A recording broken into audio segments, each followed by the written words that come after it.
Welcome to the soft skills series. Today we're going to talk on time management. I'm sure all of you have come across challenges regarding time. So to start with, time management is simply about how do you use your time in the most effective way so that you can get things done. If you do not have good time management, what can happen? Very simple answer. People get stressed out, they're not able to do things as they're meant to, isn't it, right? And afterwards you're not productive, and that creates a spiral of problems at the workplace. Good. Now let's talk on some tips on how we can manage our time effectively. Number one is about understanding and be aware of how much time you're spending on certain tasks. Sometimes it could be you're spending too much time on a particular task that you end up neglecting other tasks that you have to do. So that is the starting point, to be aware and to understand where that time, where that energy is going. Number two, it's about goal setting. It's very important to set your goals.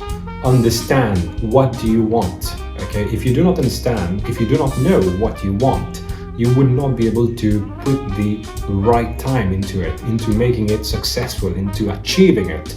So that's number two, goal setting. Third strategy about managing time effectively is to learn how to prioritize. If you're able to understand in terms of what is most important as opposed to least important, right, you would be able to get things done in a more effective way and ultimately be more productive. A very simple example could be, let's say tomorrow morning, my priority is that I need to get an assignment done, let's say for example for a particular project, okay, just as a random example.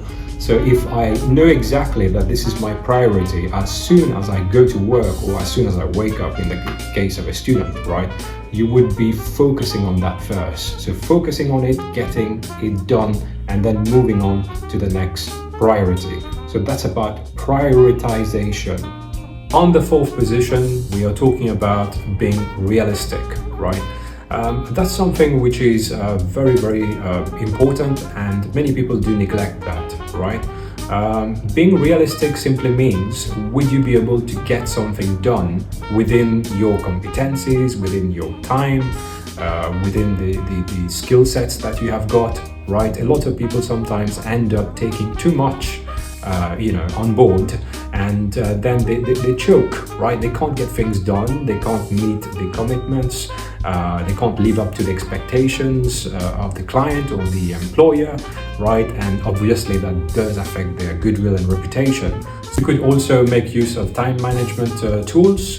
Very simple examples are on your phone, right? You've got your Google Calendar, you've got your Outlook calendar, you've got your planner, you've got your notes, you've got your checklist, right? All these tools can really, really help you to stay on track and understand what needs to be done, right? Like when you start your day, if you've got a checklist, for instance, you know exactly today I've got 5 things that needs to be done and completed and ticked off the list. So you would do it really, you would not forget it. So that's the importance of time management tools, no matter how simple the tool is or how complicated it is.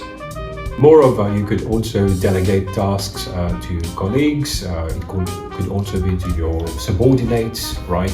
At the end of the day, obviously, you are quite limited in terms of your time, in terms of your capacity. So if you have to ask for help, you do have to ask for it. And delegation is the best strategy towards getting things done quicker within a certain timeline. And last but not least, I would say we need to learn to say no, right? When we cannot do something, we cannot be people pleasers. We have to say no, I cannot do it, I cannot meet a deadline. Of course, at the workplace, you are given certain tasks that you have to do, but if ever you feel that you cannot do something within a certain timeline that is set, it's the best strategy is to communicate with your manager or with your superiors or your team leader and try to put your reasons on the table, and maybe you can get some extra help in order to get those things done within the timeline that is set. Right?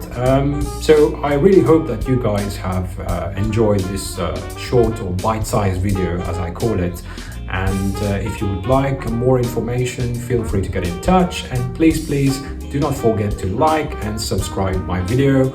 I will be posting more on soft skills in the next few days.